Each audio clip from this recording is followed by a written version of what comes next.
আসসালামু আলাইকুম রহমতুল্লাহি ওবরকাতুহ। সম্মানিত দর্শক, আজকে যে প্রসঙ্গটা নিয়ে আলোচনা করব তা বেশ পুরনো, বহুকালের পুরনো। যেদিন থেকে রাজনীতি শুরু, হয়তো 10,000 বছর আগে, হয়তো 5,000 বছর আগে।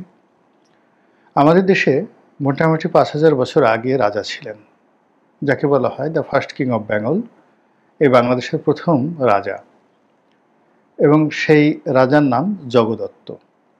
মহাভারতের যে যুগ, সেই যুগে বাংলাদেশের রাজা ছিলেন জগদত্ত, এবং তিনি সশূন্যে মহাভারতের যুদ্ধে অংশগ্রহণ করেছিলেন। এবং দুর্ভাগ্যজনক হলেও সত্যি যে বাঙালির প্রথম রাজা সিদ্ধান্ত নিতে ভুল করেছিলেন, এবং সেই ভুল করতে গিয়ে তিনি মহাভারতের যে দুটো পক্ষ, পাণ্ডব এবং কৌরব, আপনারা জানেন যে পাণ্ডবরা জয়ী হয়েছিল, কৌরবরা পরাজিত হয়েছিল। বাংলাদেশের রাজা জগদত্ত কৌরবদের পক্ষে অংশগ্রহণ করেছিলেন এবং সশূন্যে তিনি নিজে এবং তার সকল সৈন্যবাহিনী সহ তিনি যুদ্ধক্ষেত্রে মারা গিয়েছিলেন। তারপর হয়তো 1000 বছর চলে গেছে, বাংলাদেশে কোনো রাজার সন্ধান আমরা এরপরে পাই না 1000 বছর ধরে।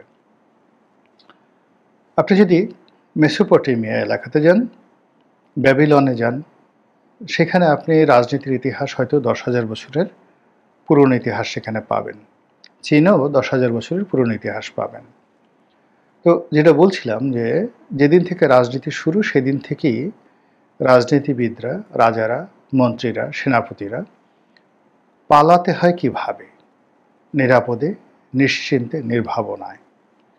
এখন যেটিকে সেফ এক্সিট বলা হচ্ছে, অতীতকালে এটিকে বলা হতো নিরাপদে পালানোর যে ব্যবস্থা, এটা তারা সবার আগে করতেন।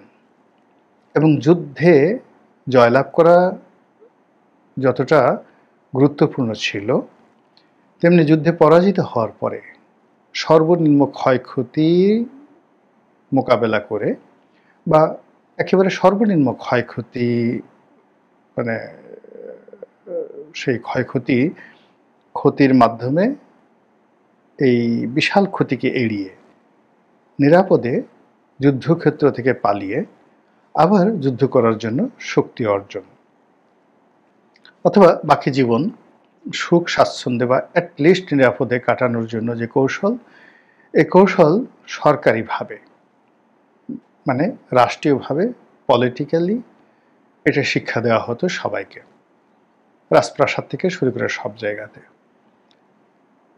আমি আওয়ামী লীগ জমানাতে বেশ কয়েকবার, অন্তত পক্ষে 8 থেকে 10 বার একেবারে এই বিষয় ইন ডিটেলস, কখন পালাবেন, কিভাবে পালাবেন, কেন পালাবেন, এই শিরোনামে অনেকগুলো কলাম লিখেছি। নয়াদিগন্তে লিখেছি, বাংলাদেশ প্রতিদিনে লিখেছি। এবং আমি জানতাম যে আওয়ামী লীগের একটা সময় পালাতে হবে। আমার বিশ্বাস যে আওয়ামী লীগের অনেক নেতা সেই লেখাগুলো পড়েছেন, মোরাললেস অনুসরণ করেছেন, মান্য করেছেন। ফলে আপনি দেখুন যে এত বড় একটা ক্ষমতাচ্যুতি, এত বড় একটি অভ্যুত্থান, মানে 15 বছরের ক্ষমতা, তার সঙ্গে ছাত্র জনতার বিশাল বিপ্লব, সেই বিপ্লবে আওয়ামী লীগের লোকজন যত চমৎকারভাবে প্লেনে করে, হেলিকপ্টারে করে, নৌকায় করে, পাহাড়, সমুদ্র এবং বনভূমি অতিক্রম করে তারা পালাতে পেরেছেন। ভারতে, নেপালে, ভুটানে, সিঙ্গাপুর, মালয়েশিয়া, দুবাই, পৃথিবীর কোথায় না আছে আওয়ামী লীগের লোকজন এখন গিজ গিজ করছে।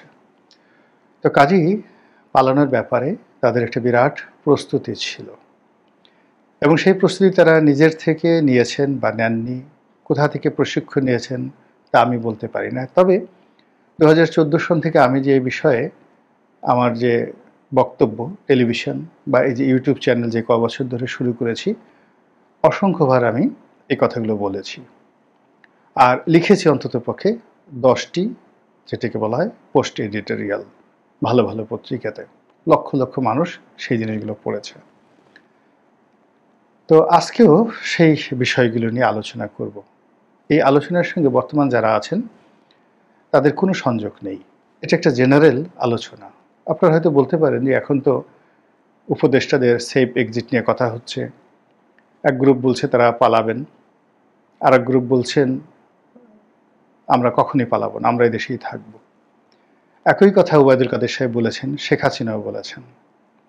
রাজনীতিবিদদের জন্য সবচেয়ে সুন্দর যাকে বলা হয় বিশেষণ, সেটি হলো তারা কথা দিয়ে কথা রাখেন না। আর রাজনীতিতে শেষ বলে কোনো কথা নেই। এখন যারা আছেন তারা যদিও রাজনীতিবিদ নন, কিন্তু যেহেতু তারা পলিটিক্যাল চেয়ারে বসেছেন, কাজেই তাদের পরিণতি এবং তাদের নিয়তি, তাদের কর্মকাণ্ড সব কিছুই পলিটিশিয়ানদের মতোই হবে। তো সেই দিক থেকে অন্য যারা লোকজন আছেন আমাদের দেশে, তারা কথায় কথায় বলার চেষ্টা করছেন যে এরা পালিয়ে যাবে, এরা সেফ এক্সিট খুলছে। এর গ্রুপ বলছেন যে কোনো সেফ এক্সিট হবে না, তাদের সেফ এক্সিট একমাত্র মৃত্যু। মানে তাদেরকে ভালো নির্বাচন দিতে হবে, সুন্দর শান্তিপূর্ণভাবে ক্ষমতা হস্তান্তর করতে হবে, কিন্তু তারা যদি পালাতে যায় তাহলে মৃত্যু ছাড়া তাদের আর কোনো সেফ এক্সিট নেই। এই কথা মানে সার্জিস সাহেবের মতো একেবারে প্রথম সারির যারা এনসিপির নেতা, যারা মাস্টার মাইন্ড আন্দোলনের, যারা বর্তমান সরকারের নিয়োগকর্তা এবং বলতে গেলে সরকারের মালিক, মালিকুল মুলক, নাউজুবিল্লাহ মিন জালিক, মালিকুল মুলক বলতে আল্লাহকে বোঝায়।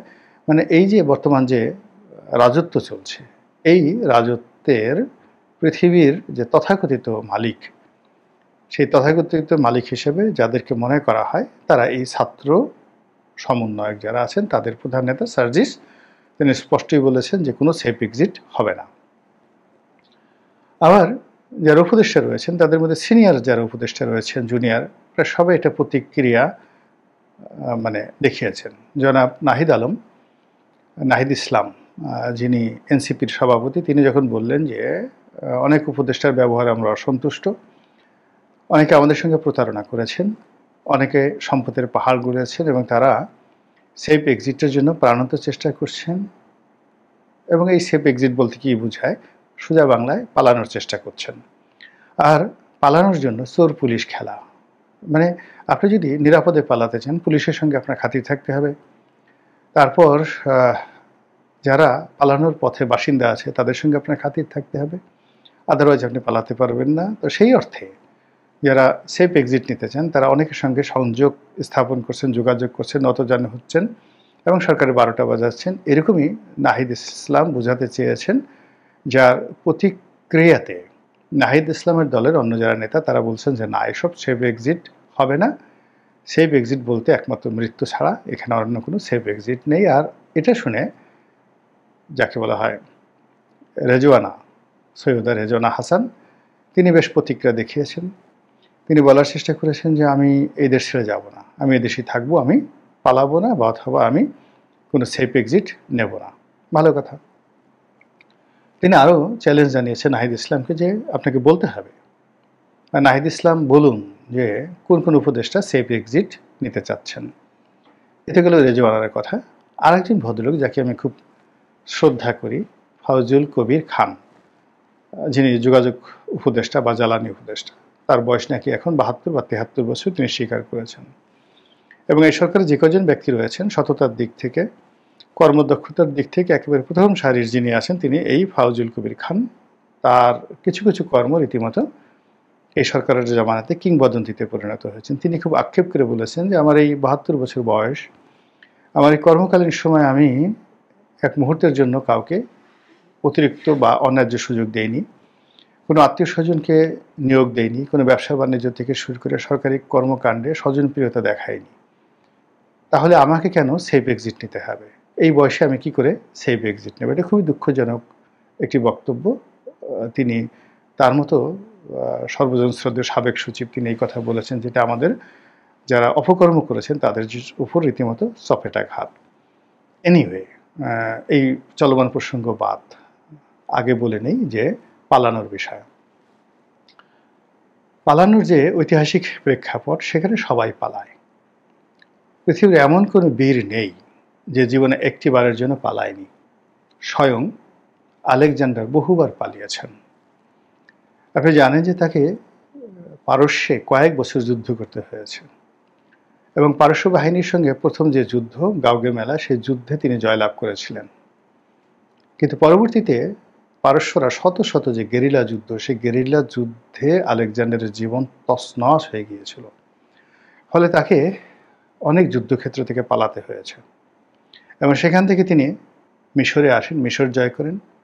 এরপরে তিনি সেখান থেকে জেরুজালেম, মানে আজকের যে প্যালেস্টাইন, জেরুজালেম, এটা জয় করেন।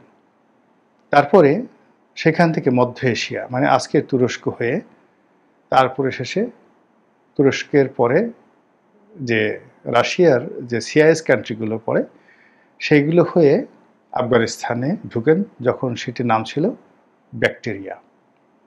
তারপর তিনি ভারতে আসেন, ভারতে ঝেলাম নদীর তীরে, এই যে এখন যে পাঞ্জাব, এখানে এসে তিনি যুদ্ধ করেন পাঞ্জাবের বীর পুরুর সঙ্গে। তো পুরুর সঙ্গে যুদ্ধ করে তিনি যখন ফিরে যাচ্ছিলেন, তখন বেশ ঝামেলার মধ্যে পড়েন। অসংখ্য গেরিলা, ভারতীয় গেরিলা যোদ্ধারা তাকে আক্রমণ করে এবং এই আক্রমণ থেকে বাঁচার জন্য কয়েকবার তিনি সম্মুখ সমর করেছেন এবং বেশিরভাগ ক্ষেত্রে তিনি মানে খুব কৌশলে পালিয়েছেন। এটি হল বাস্তবতা। পাক ভারত উপমহাদেশে পালিয়ে পালিয়ে যদি কেউ মহাসম্রাট হয়ে থাকে, এবং তিনি শুধুমাত্র ভারতবর্ষ নয়, সারা দুনিয়ার নাম করা যে কজন শাসক আছেন মহাকালের, তাদের মধ্যে শুধু অন্যতম নয়, প্রধানতম শেরশাহ। মাত্র 5 বছরের শাসন আমলে তিনি পুরো ভারতবর্ষে সুশাসন, ন্যায় বিচার, তারপর প্রজা কল্যাণ, আইন প্রণয়ন এবং ইঞ্জিনিয়ারিং ওয়ার্কস, স্থাপত্য পুরা কৌশল, অর্থাৎ রাস্তাঘাট, পুল, ব্রিজ, কালভার্ট, প্রাসাদ, এইগুলো নির্মাণে তিনি যে ইতিহাস তৈরি করেছেন, পৃথিবীতে তার সমপর্যায়ের আর কেউ করতে পারেনি। বোঝার চেষ্টা করুন যে আমার এখন ঢাকা থেকে চিটাগং যেটা হাইওয়ে আছে, এই হাইওয়ের একটা লেন বাড়াতে হবে, মানে 2 লেন ছিল, সেটাকে 4 লেন করা হলো। এই 4 লেন করতে 250 থেকে 350 কিলোমিটার রাস্তা। যদি মাইল ধরেন তাহলে কত? 150 মাইল। এই 150 মাইল রাস্তা তৈরি করতে 10 থেকে 12 বছর সময় লেগেছে, তারপরও এখনো পরিপূর্ণভাবে কমপ্লিট করা যায়নি, আরও বেশি সময় লেগেছে। অর্থাৎ আমরা আওয়ামী লীগ যখন 2009 সনে আসে, তখন এই প্রকল্পটা শুরু হয়, 4 লেনের কাজ। তো এটা শেষ হয়নি এখনো পর্যন্ত, এই গত 15 বছরও শেষ হয়নি।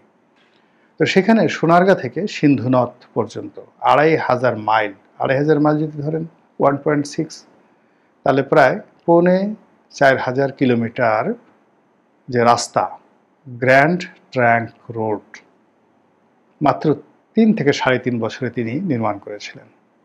প্রতি 1 ক্রোশ পরপর একটা পোস্ট অফিস ছিল, একটা সরাইখানা ছিল, মানে একটা হোটেল ছিল, থাকার যেত, ওখানে একটা থানা ছিল, একটা চৌকিদার ছিল, ফৌজদার ছিল, ওখানে ঘোড়া অদল বদল করা যেত প্রতি 1 ক্রোশ পরপর। এবং এই যে 2500 কিলোমিটার রাস্তা, মাইল, 2500 মাইল রাস্তা, এই রাস্তাটা এতটা নিরাপদ ছিল, রাজ্যের সব অংশে নিরাপদ ছিল, কিন্তু এই রাস্তার কোনো একটা জায়গাতে যদি আপনি 1 বস্তা স্বর্ণ মুদ্রা ফেলে যেতেন দুর্গম এলাকাতে, 1 বছর পরে এসে সেটা অক্ষত অবস্থায় পাওয়া যেত।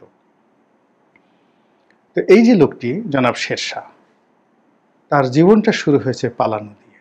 একেবারে শৈশব থেকে দিল্লির মসনদে বসা পর্যন্ত এবং মৃত্যু পর্যন্ত তিনি যুদ্ধে জয়লাভ করার যে কৌশলগুলো অর্জন করেছিলেন, সেই কৌশলের চাইতে পালানোর কৌশলে তিনি ছিলেন অসাধারণ। এবং তিনি পালিয়ে পালিয়ে তার প্রতিপক্ষকে দুর্বল করে ফেলেছেন এবং তার পিছনে জাস্ট ঝটিক আক্রমণ করেছেন, তারপর পালিয়ে গেছেন এবং তার পিছনে ছুটতে ছুটতে তার প্রতিপক্ষরা তাদের সামরিক শক্তি যখন ক্ষয় করে ফেলেছে, তখন তিনি কাউন্টার আক্রমণ করেছেন। এই গেল যুদ্ধক্ষেত্রে পালানোর। এখন আওয়ামী লীগ যুদ্ধক্ষেত্র থেকে পালিয়ে গেছে নাকি আমরা তাদেরকে তাড়িয়ে দিয়েছি, সেটা পরের ব্যাপার, আমি শেরশাহের সঙ্গে তুলনা করব না। আর একজন পালিয়ে অসাধারণভাবে আবার ফিরে এসেছেন এবং একটা ডাইনেস্টি প্রতিষ্ঠা করেছেন, তিনি হলেন সম্রাট হুমায়ুন। তিনি রাজ্য হারিয়েছিলেন শেরশাহের নিকট পরাজিত হয়ে, এবং তিনি পালাইয়েছেন। তিনিও পালানোর ক্ষেত্রে মহা উস্তাদ ছিলেন। যে কয়বারই শেরশাহের সঙ্গে পরাজিত হয়েছেন, পালিয়েছেন, ভাইদের সঙ্গে যুদ্ধ হয়েছে, পালিয়েছেন। দিল্লিতে যুদ্ধ হয়েছে, পালিয়েছেন। পাকিস্তানে আমরকোটে যুদ্ধ হয়েছে, পালিয়েছেন। অন্তত তিনি যদি জীবনে ২০০ যুদ্ধ করেছেন, ২০০ যুদ্ধের মধ্যে ২৫০ যুদ্ধ থেকেই তিনি অসাধারণ নৈপুণ্যের সঙ্গে পালিয়েছেন দেশের ভিতরে, এবং সর্বশেষে পালিয়ে তিনি এক্সাইল করে পারস্যে ছিলেন, এবং সেই পারস্য থেকে ফিরে এসে তিনি দিল্লির সিংহাসন উদ্ধার করেছিলেন। কাজেই পালানো একটা আর্ট, অসাধারণ একটা আর্ট। যুদ্ধক্ষেত্র থেকে পালিয়ে আবার ফিরে এসে মহানায়ক হয়ে গেছেন। এদের মধ্যে জুলিয়াস সিজার আছেন, মার্ক অ্যান্টনিও আছেন, এবং পৃথিবীর সর্বকালের সেরা বীর হান্নিবাল বার্কা। প্রায় ২০ বছর তিনি পালিয়েছিলেন ক্ষমতা হারিয়ে। এইরকম পালানোর ইতিহাস। তো কাজেই এখন যাদের বিরুদ্ধে পালানোর কথা বলা হচ্ছে বা যাদের সম্পর্কে পালানোর কথা বলছে, এটা অসম্মানের কিছু নয়। সবাইকেই পালাতে হয়। ক্ষমতা এমন একটা জিনিস, এটা ভালো করলেও পালাতে হয়, মন্দ করলেও পালাতে হয়, তারপরে যে কোনো সময় আপনাকে পালাতে হয়। এই পালানোর যে কাজটি, প্রক্রিয়াটি অসাধারণভাবে শিবাজী রাও করতে পেরেছিলেন। আওরঙ্গজেবের মতো শাসক ৫০টি বছর ধরে আওরঙ্গজেবের জীবনকে তছনছ করে দিয়েছিলেন তিনি। তো সেই শিবাজী রাও দেখেন এখন ভারতে আওরঙ্গজেবের নাম যেভাবে উচ্চারিত হয়, হিন্দুদের মধ্যে শিবাজীর নামও উচ্চারিত হয়, কিন্তু তার জীবনের 99% যে যুদ্ধ বা যা কিছু, পুরোটাই তিনি যুদ্ধক্ষেত্র থেকে পালিয়ে গেছেন, প্রচণ্ডভাবে পালিয়ে গেছেন। এগুলো যুদ্ধক্ষেত্রে পালানো। অন্যদিকে আপনি ঘুমিয়ে আছেন, প্রাসাদে সুন্দরভাবে ঘুমিয়ে আছেন, সেটা গণভবন বলেন, যমুনা বলেন, বঙ্গভবন বলেন। তো সেখান থেকে পালানোর সুড়ঙ্গ পথ সব প্রাসাদে থাকে। এটা এটা যাকে বলা হয় ইঞ্জিনিয়ারিং। পৃথিবীর এমন কোনো রাজপ্রাসাদ নেই, ইনক্লুডিং হোয়াইট হাউস, ইনক্লুডিং এলিসি প্রাসাদ, বাকিংহাম প্যালেস, আমাদের সংসদ ভবন, আমাদের বঙ্গভবন, আমাদের গণভবন, সব জায়গাতেই প্রথমত পালানোর জন্য মাটির নিচে ঘর আছে, বাংকার আছে। আবার সে বাংকার দিয়ে নিরাপদ দূরত্বে গিয়ে চলে যাওয়ার জন্য সুড়ঙ্গ আছে সব জায়গাতেই। এবং এটা এতটা সিক্রেট যে রাজনীতিবিদদের কাছে খবর থাকে না, তারপর প্রেসিডেন্ট প্রধানমন্ত্রীর কাছে খবর থাকে না। এটা কেবলই মাত্র সিক্রেট সার্ভিস জানে, সেনাবাহিনী জানে, এবং যারা এই রাজপুরুষদেরকে নিরাপত্তা দেন তাদের কাছে এই ডিজাইনটা শুধু থাকে। এবং এটা এতটা সিক্রেট যেটি ইচ্ছে করলে দেশের কোনো সুপ্রিম কোর্ট এই নকশা চাইতে পারে না, তার কাছে এই নকশা নেই। এটা কেবলই মাত্র সিক্রেট সার্ভিসের কাছে থাকে। তো যখন এরকম পরিস্থিতি হয়, দেখা গেল সুড়ঙ্গ দিয়ে পালানো লাগতে পারে বা পালানোর মতো ঘটনা ঘটে। এই যে লক্ষণ সেন নদিয়া থেকে পালিয়ে এলেন ইখতিয়ারউদ্দিন মোহাম্মদ বিন বখতিয়ার খলজির জমানাতে, তাহলে চিন্তা করুন, আপনারা যারা বড় বড় রাজপ্রাসাদে গিয়েছেন, তো লক্ষণ সেনের যে নদিয়াতে যে রাজপ্রাসাদটা, এটা হয়তো ৩-৪ বর্গ কিলোমিটার এলাকা নিয়েছিল, বিশাল রাজপ্রাসাদ। তো এত বড় রাজপ্রাসাদের একেবারে খাস কামরায় তিনি যখন খাচ্ছিলেন, সেখান থেকে যখন তাকে সেই পালানোর জন্য বলা হলো, সেই সুড়ঙ্গ পথ তাকে নদী পথে একেবারে ভাগীরথী নদীর তীরে নিয়ে আসলো, এবং সেখান থেকে নৌকায় করে তিনি তার যে নেভাল ফোর্স যেটা টহলরত ছিল, কুষানো ছোট নৌকা, ডিঙ্গি নৌকায় করে সেই নেভাল ফোর্সের কাছে আসলেন, এবং সেই নৌবাহিনী তাকে বাংলাদেশে এই বিক্রমপুরে নিয়ে আসলো, এবং বাকি জীবন তিনি এই বিক্রমপুরে রাজত্ব করে গেছেন। এরকম অসংখ্য ঘটনা। তো কাজেই যারা পালাবেন, আমরা যাই বলি না কেন, পালানোর জন্য তাদের কিচ্ছু করতে হবে না। তারা যে সিক্রেট সার্ভিসের আন্ডারে আছে, যে রাষ্ট্রীয় বাহিনীর আন্ডারে আছে, তারাই তাদেরকে সেফ এক্সিট দেবে। যদি কোনো কারণে গণপিটুনির মধ্যে পড়ে যায়, কোনো কারণে যদি বাইরে থেকে যায়, তারপরে রাস্তায় থাকে, নিজেদের বাসভবনে থাকে, মন্ত্রী, মানে কিছু কিছু লোক আছে আওয়ামী লীগকে দিয়ে চিন্তা করেন। আওয়ামী লীগের যে সকল মন্ত্রী এমপি যারা সিক্রেট সার্ভিসের বাইরে ছিলেন, তারা কিন্তু পালাতে পারেনি, তারা গ্রেপ্তার হয়েছেন। কিন্তু যারা সিক্রেট সার্ভিসের কাছে ছিলেন, অনেকে ক্যান্টনমেন্টের ভিতরে ছিলেন, অনেকে সংসদ ভবনের বাংকারে ছিলেন, অনেকে গণভবনের বাংকারে ছিলেন, তারা কিন্তু সবাই নিরাপদ। এবং নিরাপদে আবার তারা কোন ফাঁকে দেশের বাইরে চলে গেছে আমরা টেরও পাইনি, কবে গেছে আমরা জানি না। আর আমরা শুধুমাত্র শেখ হাসিনা হেলিকপ্টারে উঠেছেন এই দৃশ্য দেখে লাফালাফি করছি, কিন্তু শত শত মানুষকে এই সিক্রেট সার্ভিসের আন্ডারে পালানোর যে ঐতিহাসিক দলিল দস্তাবেজ নকশা রয়েছে, যেটিকে সেফ এক্সিট বলা হয়, সেই অনুযায়ী যে তাদেরকে পালাতে দেওয়া হয়েছে বা তাদেরকে সরিয়ে দেওয়া হয়েছে, এটা যে আগামীতে হবে না এটা আপনি কখনো বলতে পারেন না, এটা হবেই, এটাই রাষ্ট্রের নিয়ম। এখন কাদের ভাগ্যে সেই সেফ এক্সিট আছে আর কাদের ভাগ্যে সেফ এক্সিট নাই, এটা মালিক একমাত্র আল্লাহ রাব্বুল আলামিন। আসমানে লেখা আছে, কেউ হয়তো ধরা পড়বেন আনিসুল হক সালমান রহমানের মতো, লাথি গুঁতো খেয়ে 32টা দাঁত ঝরঝর করে পড়ে যাবে, নাকের বাঁশি ফেটে যাবে, কান দিয়ে কানসা ফাটিয়ে ফেলবে চড় মেরে, পাড়িয়ে নাড়ি ভুড়ি বের করে ফেলবে, এরকম গণরোষ শিকার হওয়া রাজনীতিবিদদের বা যারা এরকম ক্ষমতার পট পরিবর্তন হয় অস্বাভাবিক কিছু নয়। আবার অনেকে ওই যে সেফ এক্সিট নিয়ে রাজা হালে প্রোটোকলে তারা সুন্দরভাবে চলে যাবেন, রেজা শাহ পাহলভীর মতো। রেজা শাহ পাহলভী তো দুইবারই তার দেশ থেকে পালাতে পেরেছেন, শেখ হাসিনার মতো তিনি চলে যেতে পারবেন। পারভেজ মোশাররফ গেছেন, নওয়াজ শরীফ গেছেন, অনেকেই গেছেন। এই যে ভারতের না মানে শ্রীলঙ্কার রাজাপাকসে পরিবার সেফ এক্সিট নিল, আবার ফিরে এলো। নেপালের যারা ক্ষমতাচ্যুত হলেন,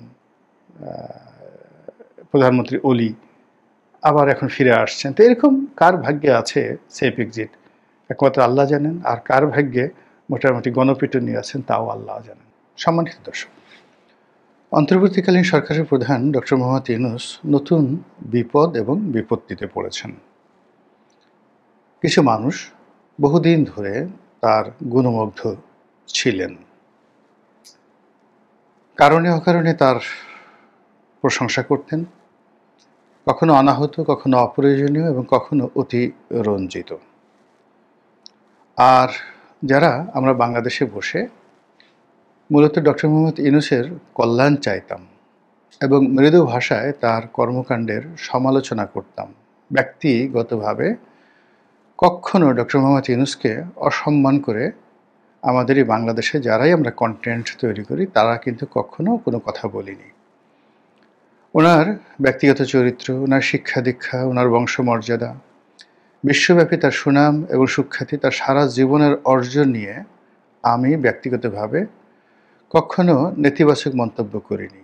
যথাসম্ভব বলার চেষ্টা করেছি তিনি যা তাই। তার সঙ্গে আমার একটা ধারাবাহিক সম্পর্ক ছিল সেই 2009 থেকে, as a member of parliament, as a Golam Molla Roni এবং as a doctor Mohammad Yunus. এর মধ্যে যে সম্পর্ক থাকা দরকার সর্বোচ্চ পর্যায়ে, সেই রকম একটা সম্পর্ক ধারাবাহিকভাবে ছিল। এবং সেই সম্পর্কটি কোন পর্যায়ে, ধরুন আমি ডক্টর মোহাম্মদ ইউনূসকে নিয়ে বাংলাদেশ প্রতিদিন, নয়া দিগন্তে আমার যে পোস্ট এডিটোরিয়াল, যেটা উপসম্পাদকীয়, অনেকবার লিখেছি আর টেলিভিশনে বলেছি তো বহুবার। আর সেই লেখাগুলো ওনাকে এতটা টাচ করেছিল যে উনি নিজে কখনো দেশের বাইরে থেকে, কখনো বাংলাদেশে থেকে ওনার যে একান্ত ব্যক্তিগত টেলিফোন, নো ভায়া মিডিয়া, সেই টেলিফোন দিয়ে তিনি টেলিফোন করে ধন্যবাদ জানিয়েছিলেন বহু আগে। সেটা 2010, 11, 12 এই সময়ের কথা বলছি। এরপরে সম্পর্কটা আরও ভালো হয়ে যায় এবং এখন পর্যন্ত সম্পর্ক খারাপ হওয়ার কিচ্ছুই ঘটেনি। This is one. Second thing হলো যে শেখ হাসিনার সঙ্গে তার একটা সমস্যা ছিল, আমি এটা কখনই সমর্থন করিনি। আমি সবসময় ডক্টর মোহাম্মদ ইউনূসের পক্ষে ছিলাম এবং প্রধানমন্ত্রীর সামনে দাঁড়িয়ে তাকে আমি অনুরোধ করেছিলাম যে আপা এই সমস্যাটা সমাধান করে ফেলেন। এবং ওটার উত্তরে প্রধানমন্ত্রী আবার কি বলেছেন সেটাও আবার জাতীয় দৈনিকে, মানে বাংলাদেশ প্রতিদিনের মতো বহুল পঠিত পত্রিকায় বা তৃতীয় মাত্রার মতো অনুষ্ঠানে সেটা বলেছিলাম। যাই হোক, উনি যখন ক্ষমতা গ্রহণ করলেন, বাংলাদেশের আরও অনেক মানুষের মতো আমি ভীষণ রকম খুশি হয়েছিলাম। কিন্তু তার উপদেষ্টা মণ্ডলীদের শপথ গ্রহণ এবং তার প্রথম ২৪ ঘন্টার যে কর্মসূচি, এই জিনিসগুলো দেখে আমার মনে হলো যে তিনি হয়তো ভালো করবেন না। তো তিনি যেন ভালো করতে পারেন সে বিষয়গুলো নিয়ে আমি সবসময় সোচ্চার থাকার চেষ্টা করেছি। কিন্তু ব্যক্তিগতভাবে বাংলাদেশের এই প্রবীণতম মানুষটি, বাংলাদেশে খুব অল্প মানুষ জন্ম নেয় যারা দুনিয়াব্যাপী সুনাম সুখ্যাতি অর্জন করেন। আমাদের বঙ্গবন্ধু, আমাদের ডক্টর মোহাম্মদ ইউনূস, এরকম বাঙালি খুব অল্প আছে। শেরে বাংলা একে ফজলুল হক আমাদের দেশে অনেক বড়, কিংবা মাওলানা আব্দুল হামিদ খান ভাসানী অনেক অনেক বড়, ইভেন হোসেন সৈয়দ সোহরাওয়ার্দী উপমহাদেশের রাজনীতিতে কিংবদন্তি। কিন্তু আপনি যদি গ্লোবালি সারা দুনিয়াতে আজ থেকে আরও ২০০ বছর পরে অল্প কয়েকজন বাঙালির নাম জানতে চান, তাহলে হয়তো কেউ বলবেন শশাঙ্ক, কেউ বলবেন আলাউদ্দিন হোসেন শাহ, কেউ বলবেন অতীশ দীপঙ্কর, কেউ বলবেন ডক্টর মোহাম্মদ ইউনূস, কেউ বলবেন বঙ্গবন্ধু। কাজেই এই যে মাশরিক থেকে মাগরিব পর্যন্ত যে মানুষটি পরিচিত হয়েছেন আপন কর্তৃত্বে, আপন আলয়ে এবং আপন যোগ্যতা বলে, আমি তাকে সবসময় ওইভাবে মূল্যায়ন করি। এবং তিনি যদি একেবারে জীবনের শেষ প্রান্তে এসে আরও ভুল করেন, তবুও তার এই সম্মান এবং মর্যাদার সম্পর্কে আমি কখনোই কার্পণ্য করব না প্রকাশ করতে, এমনকি ফাঁসির মঞ্চে দাঁড়িয়েও নয়। ওনার সঙ্গে আমার স্বার্থের সম্পর্ক তো দূরের কথা, কারোর সঙ্গে আমার আসলে স্বার্থের সম্পর্ক কখনই ছিল না। শেখ হাসিনার সঙ্গেও না, তারেক রহমান সাহেবের সঙ্গেও না, ডক্টর মোহাম্মদ ইউনূসের সঙ্গেও না। আমি আমার আপন ভুবনে আল্লাহ রাব্বুল আলামিন আমাকে দুটো ডাল ভাত খাওয়ার জন্য যে সঙ্গতি দিয়েছেন এবং নিজের কর্ম দ্বারা কোনো রকম পদ পদবি ছাড়াই সমাজে কাজ করার যে সুযোগ দিয়েছেন, এজন্য আমি আল্লাহর দরবারে শুকরিয়া জানাই। কোনো পরিচয় দরকার নাই, কোনো পদ এবং পদবি দরকার নেই। আর যেহেতু যেটা আমার দরকার নেই, সেটার জন্য কারো পেছনে ছোটারও কখনো প্রয়োজন অনুভব করিনি। আমার জীবনে যে প্রাপ্তিগুলো আমি কাজ করে গিয়েছি, আর সেই প্রাপ্তিগুলো আমার কাছে চলে এসেছে। তো সেই দিক থেকে আমার বন্ধুবান্ধব, আপনজন, শুভানুধ্যায়ী যারা আমার খুব ঘনিষ্ঠজন, যেই মুহূর্তে তারা খুব ভালো পর্যায়ে পৌঁছে গেছেন, অমনি আমি তাদের থেকে দূরে চলে এসেছি স্বেচ্ছায়, যেন তাদের সাথে চলতে গিয়ে আমার মধ্যে কখনো ইনফেরিয়ার কমপ্লেক্স না আসে যে সে কত বড়, আমি কত ছোট। কেউ হয়তো ধন সম্পদে, কেউ হয়তো ক্ষমতায়, কেউ হয়তো জ্ঞান এবং গরিমায় আমার চাইতে অনেক দূর এগিয়ে গিয়েছেন। যখনই তিনি এগিয়ে গিয়েছেন, আমি তাকে সম্মান করে নিজেকে আস্তে গুটিয়ে নিয়ে এসেছি। ছোট্ট একটা উদাহরণ দিই। সেনাপ্রধান জেনারেল নুরুদ্দিন খান যখন সেনাবাহিনী প্রধান, তার সঙ্গে যে কোনোভাবে আমার একটা সম্পর্ক হয়ে যায়। এরপর উনি যখন রিটায়ার্ড করেন, তখন আমার ব্যবসা শুরু এবং উনি আমার ব্যবসার অংশীদার হতে আগ্রহ প্রকাশ করেন এবং আমরা একটা ডিড অফ এগ্রিমেন্ট সাইন করে ওনার সঙ্গে, মানে উনি আমার ওয়ার্কিং পার্টনার হিসেবে কাজ করবেন, আমি ব্যবসা করব। আমার যেখানে যেখানে দরকার উনি টেলিফোন করে দিবেন বা সাহায্য করবেন, এরকম একটা চুক্তিতে ওনার সঙ্গে আমার একটা অংশীদারিত্ব হয়। এটা কয়েক মাস চলল। এর মধ্যে উনি আওয়ামী লীগ জমানাতে মন্ত্রী হয়ে গেলেন। মন্ত্রী হওয়ার সঙ্গে সঙ্গে একদিন পরে আমি তার সঙ্গে দেখা করলাম তার বাসাতে। তিনি তখনও সরকারি বাসায় ওঠেননি। তো আমি গিয়ে বললাম যে, স্যার, এখন আপনি রাষ্ট্রীয় দায়িত্বে নিয়োজিত, আমি আসলে এমন মানুষের সঙ্গে পার্টনারশিপ করতে চাই যারা সত্যিকার অর্থে আমার অংশীদার, তার মধ্যে আমার কোনো ইনফেরিয়ার এবং সুপিরিয়র কমপ্লেক্স থাকবে না। আজ আপনি মন্ত্রী, তাও আবার খনিজ এবং জ্বালানি সম্পদ মন্ত্রী। তো কাজে আমার খুশি হওয়ার কথা, কিন্তু আমি আপনার সঙ্গে এই ব্যবসায়িক সম্পর্কটি ছিন্ন করতে এসেছি। বিশ্বাস করেন, উনি জ্ঞানী মানুষ, বুদ্ধিমান মানুষ, অবাক বিস্ময়ে অন্তত ৪-৫ মিনিট আমার দিকে তাকিয়েছিলেন। তারপরে বললেন যে, বাবা, তুমি যেভাবে চাইবে ওভাবেই হবে।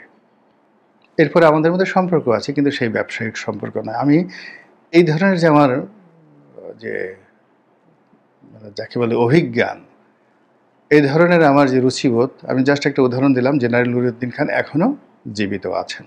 এরকম বহু ঘটনা আমার জীবনে ঘটেছে। তো কাজেই ডক্টর মোহাম্মদ ইউনূসের আশেপাশে যারা আছেন তারা, কিংবা যারা খুব কাছাকাছি যেতে চান তারা, বা যারা যেতে গিয়ে পিছিয়ে পড়েছেন, তার দ্বারা কাঙ্ক্ষিত ফলাফল পাননি, তারা হয়তো নিজেদের মতো করেই আমাকে মনে করবেন। এটা তাদের ব্যক্তিগত বিষয়। আমি এই কথাগুলো বললাম এই কারণে, সাম্প্রতিক সময়ে কিছু মানুষ যারা ইউটিউব করেন দেশের বাইরে থেকে, এবং আমাদের দেশে এদেরকে কেউ টোকা ইউটিউবার বলেন, কেউ পাকিস্তানি বীজে তৈরি সেই পাকি বীজ, রাজাকারের বাচ্চা, এই ধরনের কথাবার্তা তাদেরকে বলেন। আমি ব্যক্তিগতভাবে তাদের কারোর সঙ্গে আমার কখনো দেখা হয়নি, একমাত্র কনক সরোয়ার ছাড়া অন্য যারা আছে তাদের সাথে কখনো মুখোমুখি আমার দেখা হয়নি, টেলিফোনেও কখনো আমার তার সঙ্গে কথাবার্তা হয়নি, দেখা হয়নি। তো কাজে তাদের সম্পর্কে আমি কখনো নেতিবাচক কথাবার্তা না বলে, আওয়ামী লীগ জামানাতে যখন তারা মজলুম ছিলেন তখন তাদের নাম আমার এই কন্টেন্টে মাঝে মধ্যে আমি নিয়ে এসেছি, যেন তাদের নামগুলো উচ্চারিত হয়। এবং ধরুন পিনাকির কথাই বলি, যখন আমি পিনাকিকে প্রমোট করতাম তখন পিনাকির যে ফলোয়ার ছিল ইউটিউবে আমার চেয়ে অনেক অনেক কম। আপনি যে সময়টাতে আমি এই ইউটিউব শুরু করি, ঠিক পিনাকি ওখান থেকে কন্টেন্ট তৈরি করতেন, কিন্তু সে তখনও এই যে এখন যে স্টাইলে বগুড়ার ভাষায় কথা বলেন, গালাগালি করেন, আঙ্গুল ফুলান, ঠিক এই ভাষায় তখন আসতে পারেননি। কিন্তু তখন তিনি শ্রেণীর শত্রু।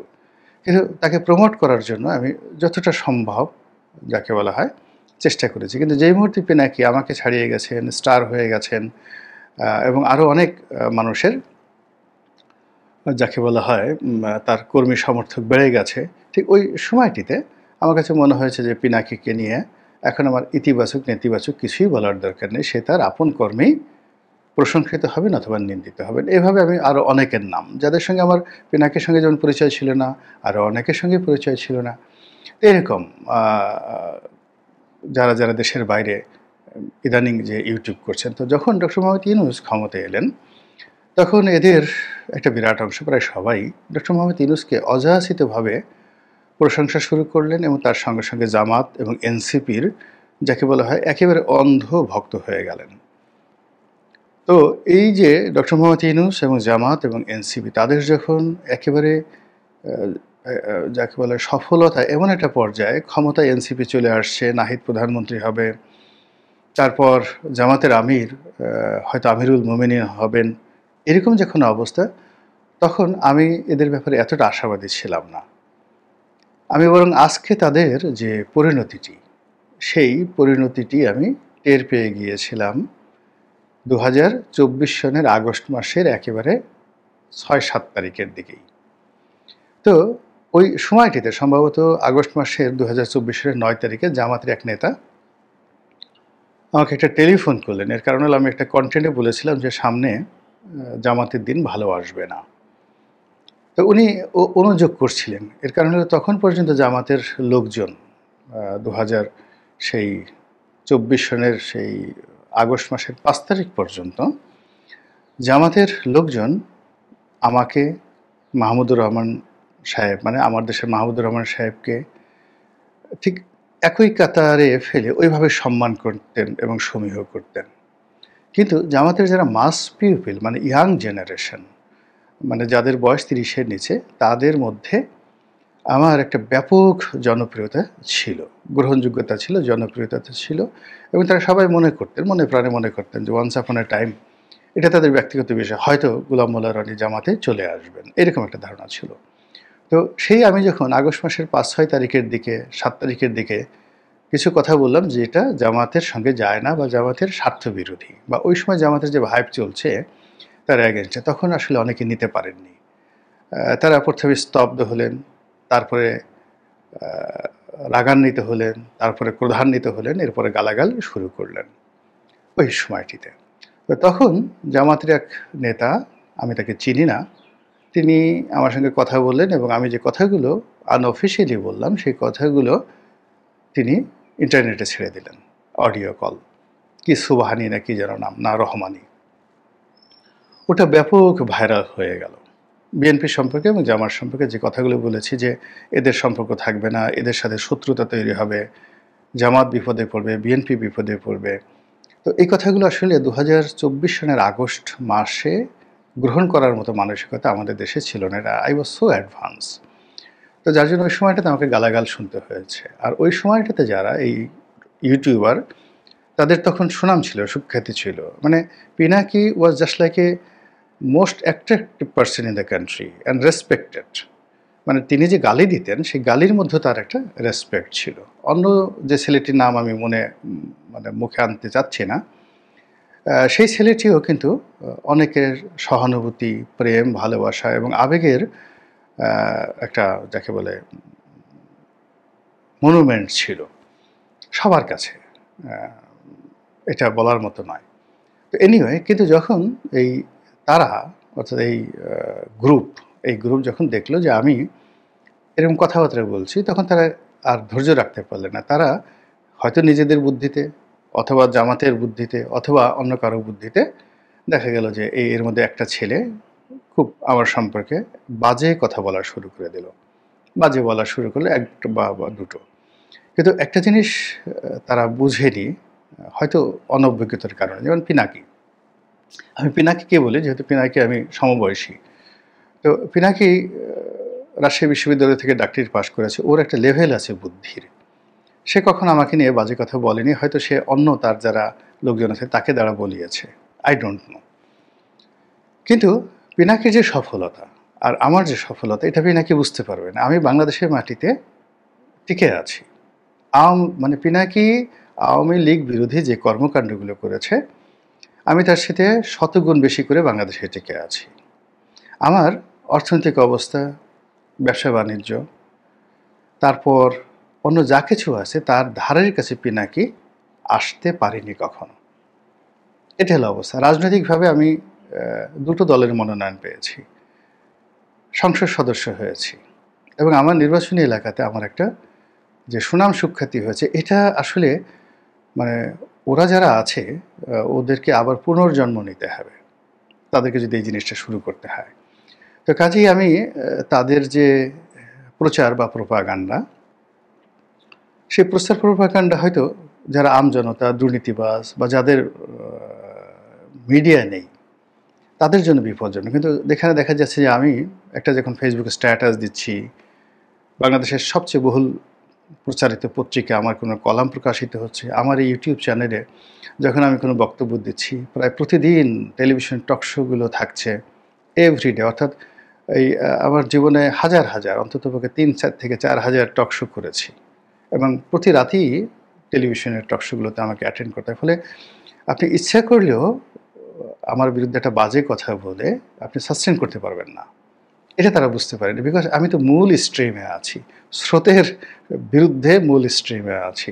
কিন্তু দূর থেকে আপনি একটা ঢিল মেরে কোনো কাজ হবে না। তো এনিওয়ে, তারা তাদের মতো কাজ করেছে, আমি আমাদের মতো কাজ করেছি, এবং কাজ করার এই পর্যায়ে এসে যে জিনিসটা আমাকে আশ্চর্য করা হলো যে জামাত বা ব্যক্তি বা ডক্টর মোহাম্মদ ইউনূস, তাদের সঙ্গে এসব লোকজন যাদেরকে ইতিমধ্যে টোকাই ইউটিউবার হিসেবে বাংলাদেশে সবাই বলে যে এদের কাজই হলো মানুষের কাছে চাঁদাবাজি করা, এদের কাজই হলো বিভিন্ন শিল্প প্রতিষ্ঠান থেকে শুরু করে সবাইকে জিম্মি করে তাদের কাছ থেকে অর্থনৈতিক সুযোগ সুবিধা নেওয়া এবং সেভাবে কাজ করা। তারা কি করে বা না করে ডাজ নট ম্যাটার, কিন্তু এটা প্রচার হয়ে গেছে। ২ নম্বর হলো যে তাদের যে ব্যক্তিগত ক্যারেক্টারিস্টিক্স থেকে শুরু করে তাদের মানে কোনো কিছুর মধ্যেই মানুষের মধ্যে যে সম্ভ্রম পয়দা হবে, মর্যাদা প্রতিষ্ঠিত হবে, তারপর রেসপেক্ট তৈরি হবে, এরকম কোনো জিনিসের বিন্দু মাত্র ছিটে ফোঁটা তাদের মধ্যে এখন আর অবশিষ্ট নেই। ফলে তারা যদি কারো বিরুদ্ধে কথা বলে, আলটিমেটলি সাধারণ জনগণ ওটার পক্ষে চলে যায়। আর যদি তারা কারো পক্ষে কথা বলে তাহলে তার বিরুদ্ধে চলে যায়।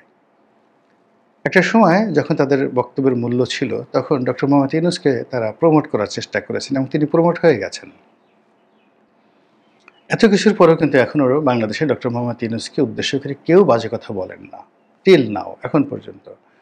এমনকি এই যে উপদেষ্টা মণ্ডলীদেরকে নিয়ে অনেক অনেক কথা বলে, কিন্তু তাদেরকে নিয়েও কিন্তু অসম্মানজনক, অসৌজন্যমূলক আচরণ, কথাবার্তা আমাদের দেশে টিল নাও এখন পর্যন্ত হয় না। অথচ আওয়ামী লীগ আমলে যেভাবে গুম হতো, সন্ত্রাস হতো, মামলা হতো, মোকদ্দমা হতো, এরকম একটা জিনিসও কিন্তু এখনো হয়নি। এখানে কিছু সেলফ সেন্সরশিপ চলছে সংবাদপত্রে। এর কারণ হলো এই সংবাদপত্রের সাথে যারা জড়িত তাদের একটা বিরাট অংশ আওয়ামী লীগের সাথে জড়িত ছিল। এই কারণে তারা নিজেরা ভয়ে এই কাজগুলো করছে। কিন্তু যারা নির্ভীকভাবে কথা বলার চেষ্টা করছেন তারা কেউ এই জমানাতে বিপদগ্রস্ত হননি। It is the reality. তো সেদিক থেকে কেন এই যারা এই মুহূর্তে শাসন কর্মে জড়িত তাদের কাজের সমালোচনা হতে পারে, কিন্তু তাদেরকে অসম্মান করার মতো কোনো ঘটনা এই বাংলাদেশে ঘটছে না। কিন্তু দেখা গেল এই যে টোকা ইউটিউবার যারা আছে, তো তারা ডক্টর মোহাম্মদ ইউনূসের সঙ্গে তাদের কখনো যোগাযোগ হয়েছে কিনা আই ডোন্ট নো। ইউনূস সাহেবের পক্ষ থেকে এদের সঙ্গে কখনো যোগাযোগ কেউ করেছে কিনা, এখানে কোনো লেনদেন হয়েছে কিনা, তাদের কোনো এক্সপেকটেশন ছিল কি ছিল না, আই ডোন্ট নো। কিন্তু সাম্প্রতিক সময় দেখা যাচ্ছে যে তারা যে ভাষায় এই প্রবীণ মানুষটিকে গালাগাল দিচ্ছেন, তার ব্যক্তিগত চরিত্র, তার যৌন জীবন, তার দাম্পত্য জীবন, তার অর্থনৈতিক জীবন এবং তার যে ব্যক্তিত্ব, এটাকে কটাক্ষ করে যে সকল কথাবার্তা বলছেন, এতে করে ডক্টর মোহাম্মদ ইউনূস ছোট হবেন না, তিনি বরং বড় হবেন এবং যারা যে কথাগুলো বলছে এটা বুমেরাং হয়ে তাদের জন্য, মানে তাদের বলতে গেলে হয় যে তাদেরকে একেবারে দুনিয়া এবং আখেরাত, আসমান এবং জমিন এর যা কিছু নেতিবাচক রয়েছে সেটা গজব বলেন আর জনগণের গণপিটুনি বলেন, প্রত্যেকটি তাদের জন্য অনেকটা অপরিহার্য হয়ে পড়েছে। মহান আল্লাহ আমাদের সবাইকে হেদায়েত দান করুন এবং হেফাজত করুন। আসসালামু আলাইকুম ওয়া রাহমাতুল্লাহি ওয়া বারাকাতুহু।